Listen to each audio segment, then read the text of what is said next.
ሰላም ጤና ይስጥልኝ። ይህ የስሙ ኦዲዮ ቡክስ እና ፖድካስት መተግበሪያ የዩቲዩብ ቻናል ነው።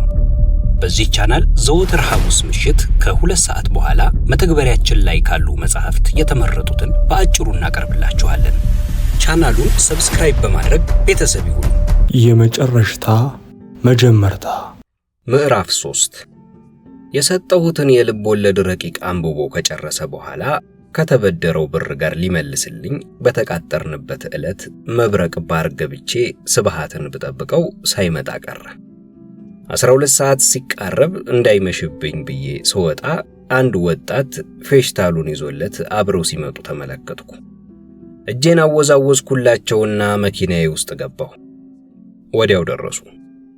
ስብሃት መኪና ውስጥ ገብቶ ፌሽታሉን ከወጣቱ ተቀበለው። ደምስ ከ1 ሰዓት በኋላ ተመለስ። አንድ ነገር እንዲጠጣ ደምስን ጋበዝኩት። ምንም እንደማይፈልግ ገልጾልኝ ወደ ጊዮርጊስ ተመለሰ። አንዳንድ ጂን አዘዝንና መጠጣት ጀመርን። ከፌሽታሉ ውስጥ የሰጠሁትን ማኑስክሪፕት አወጣና አሪፍ ብሎ ፊቴ ላይ አወዛወዘው። ፌሽታሉም ውስጥ መልሶ ከተተው። ወደድከው አልኩት። ከአበበ አረጋይና ዳንኤል በቀር። ለምን?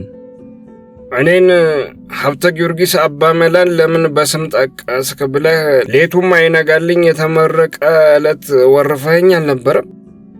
ብድሬን መመለሴ ነዋ። ከአህያ ጋር የዋለች ጥጃ ፈስ ተምራ መጣች መሆኑ ነዋ። እኔስ የተበደርከውን ብድር ልመልስ ነዋ ያልከኝ መስሎኝ ነበር። ያ ሌላ ይሄ ሌላ። ምንድነው ልዩነቱ? ብድር በብድር ነዋ የሚመለሰው። ስብሃት የመጀመሪያውን ጊዜ ብድር ሳትመልስ ቀረ። አሁንም እምቢ ልትለኝ ነው? ነገርኩህ ቴስ፣ ብድር በብድር ነው የሚመለስ። አበዛኸው። ትኩሳት እንደ ትኩስ ኬክ አይደለም እንዴ ተሸጠው? ማሳተሚያውስ የሌላው ዕዳስ? ደሞ ገንዘቡ እጅ አይገባም፣ ልጅቷ ጋር ነው የሚቀመጠው። ሲያቀብጥህ ነው ይችን ትንሽ ልጅ የወደድከው። ሳንቲም አታቀምስም ምን አለ በለኝ። እሱን ተወውና ሌላ ጂን እዘዝልኝ። ወረድኩና 2 ጂንና 2 ድራፍት አዝዤ ተመለስኩ። ብቻ ብሬን ይዘህ መጣሃል ወይስ አልመጣህም? ብድር በብድር ብድር በምድር ነው የሚባለው እኮ። ምድር ላይ ስላለ ሌላ ብድር ስጠኝ። ጂኑን በአንድ እስትንፋስ ጨለጠው። እሺ ስክሪፕቴን መልስልኝ። ሳልጨርሰው አልመልስም። የነ ዳንኤልን መጨረሻ ሳላቅ 15 ቀን ሙሉ ምን ስታደርግ ቆየ? ከነ ኮምቡጦር ጋር ስጠጣ። ኮምቡጦር ማን ነው? የትዬ ያልታየው ውሻ። ጫት ብቻ ነው የማይቀመው። አረቄ፣ ጠጅ፣ ቢራም ይጠጣል። ሃሃ የኔን ብር ለኮምቡጦር ነው የምትጋብዘው? የዚህን ጊዜ ደምስ ተመልሶ መጣ።